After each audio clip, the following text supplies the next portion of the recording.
800 ரூபாயாக உயர்ந்திருக்கிறது. ஒரு சவரன் தங்கம் 1,34,400 ரூபாய் என்ற புதிய உச்சத்தை எட்டியிருக்கிறது. ஐயோ ஐயோ ஐயோ, நகை விலை என்னான்னு ஏறி போச்சு. ஒரே நாள்ல 10,000 ரூபாய் ஏறிடுச்சு. அடக்கடவுளே, இனிமே நான் என்னத்தான பண்ணுவேன்? ஐயோ கூறுகட்ட மனுஷா, நாட்டில் என்ன நடக்கு ஏது நடக்கு ஏதாவது ஒன்றை பத்தி கவலை கிடக்குதா? எப்படி தூங்குறான் பாரு. யோ ஏங்க ஏங்க, யோ கூறுகட்ட மனுஷா, ஒன்னுத்துக்கும் பிரயோஜனம் கிடையாது. இந்த ஆள் தூங்கி ஏஞ்சிக்கிறதுக்குள்ள ஒரு 4,000 5,000 ஏறிட முடியே. யோ என்ன வசதி பிரச்சனை உனக்கு? எதுக்கு இப்ப எழுப்பிட்டு கிடக்க? நைட் ஷிஃப்ட் தானே பாத்துட்டு வந்திருக்க. ஒரு நிமிஷம் நிம்மதியா மனுஷனுக்கு வரங்கிறதுக்கு இடம் இல்லமா?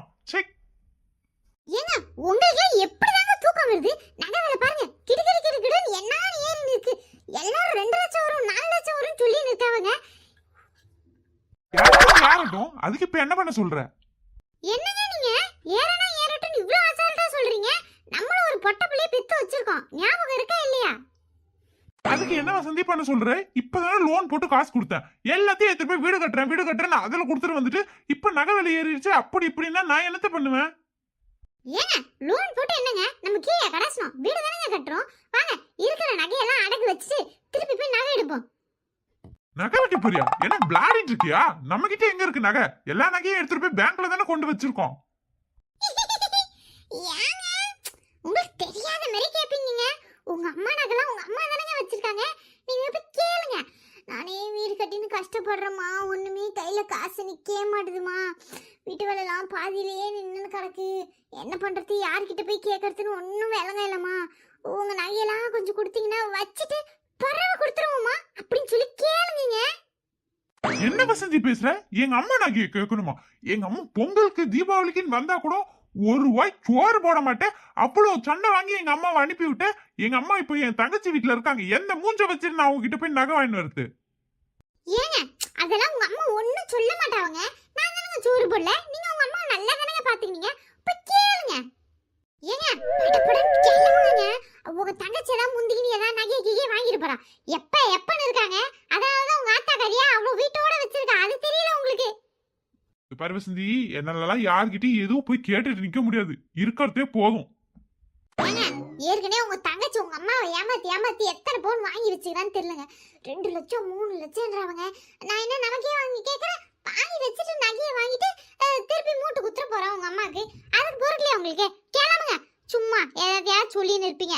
ஒரு கிலோ போல வெள்ளி வாங்கிப்போம், ஒரு 1/4 கிலோ தங்கம் வாங்கிப்போம்.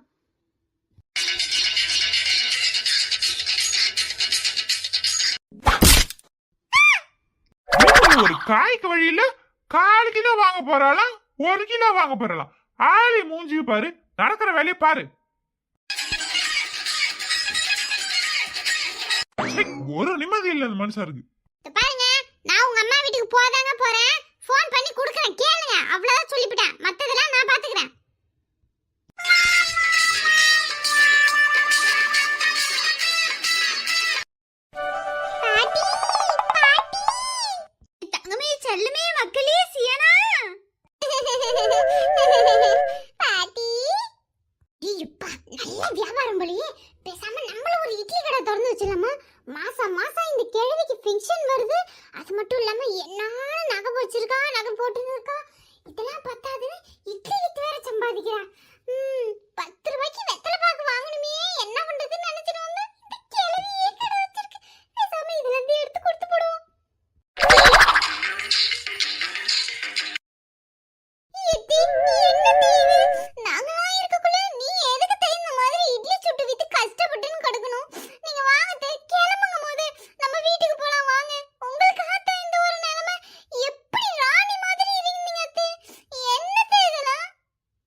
சும்மா வான் நடிப்புல என்கிட்ட காட்டின்னு இருக்காத, நீ யாருன்னு எனக்கு தெரியாது. அதான பார்த்தேன், இந்த கிழவிலாம் திருந்தறதுக்கா? ஏத்தே என்னத்தே பேசுறீவ? எவ்வளவு கஷ்டமா இருந்துச்சு தெரியுமா? சியானாதான் பாட்டியை பார்க்கணும்னு ஒரே அழுவத்தை. நான் அப்பவே சொன்னேன் அவர்கிட்ட, சீக்கிரமா போலான்னு. அவர் தான் சியானாக்கு லீவ் விட்டுட்டு பிறகு போய் பார்க்கலான்னு சொல்லிட்டாரத்தே. நீங்க எதுக்கு இந்த கடையில நின்னு கஷ்டப்படணும்? நீங்க போங்க அத்தே, அதான் நான் வந்துட்டேன்ல, நான் பாத்துக்கிறேன் அத்தே கடையை. யாரு நீனா? நீ ரொம்ப நல்லவதாமா. நீ எதுக்கு வந்த என்னத்துக்கு வந்த எனக்கு தெரியாது. கடைய பாத்துக்கிறாளாம். கடைய வீட்டுக்கு போய் பால் கறந்து வை. என்னது பால் கறந்து வைக்கணுமா? எத்த எனக்கு பால்ல கறக்க தெரியாது. என்னது பால் கறக்க தெரியாதா? உங்க வீட்டுல மாட்டு சாணியெல்லாம் அள்ளி போட்டுன்னு தானே இருந்த. இப்ப என்ன பால் கறக்காது அது கறக்க தெரியாதுன்னு அப்படியே வானத்துல இருந்து குச்ச மகாராணி மாரி பேசுற. போய் மாட்டு தொழுவத்துல பெருகி சாணியெல்லாம் அள்ளி கொட்டுடி. கிளவி வந்தது வராததுமா எப்படி வேஸ்ட் பாரு. என்னன்னு வேலை வைக்குது. இந்த நகையை வாங்குற வரைக்கும் தான் எல்லாம் நகையை மட்டும் வாங்கிட்டு பிறகு இருக்கு பாரு உனக்கு.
ஐயோ வந்த ஒரு ஆளி விடக்கூடாது.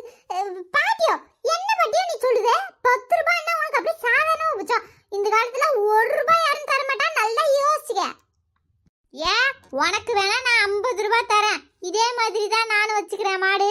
அங்க வந்து அள்ளி போட்டு போ.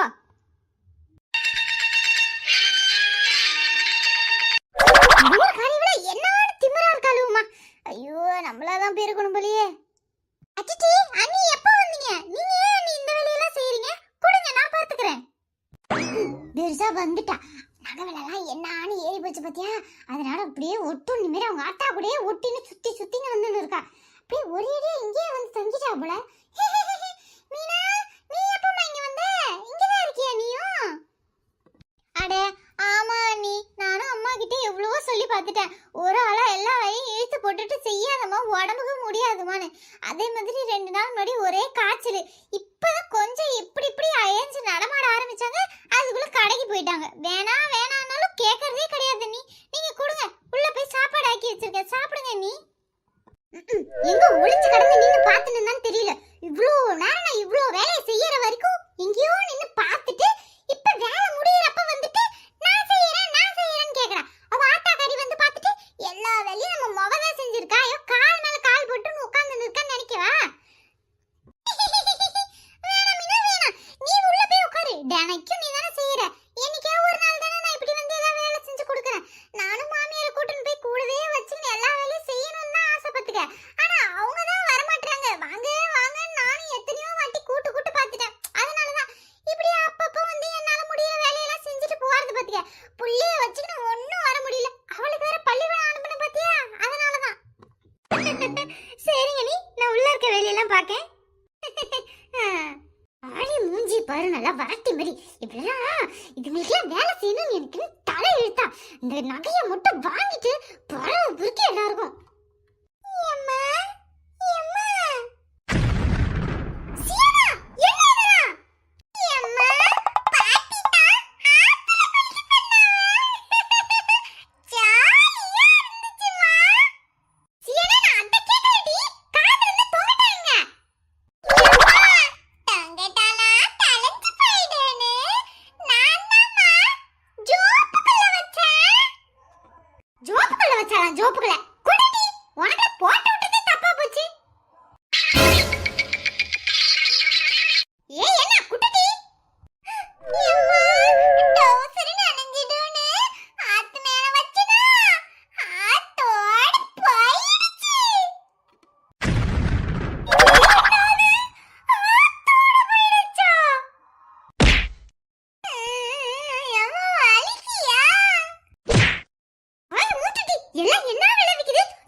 வச்சிருக்காங்களா 4 வீடு.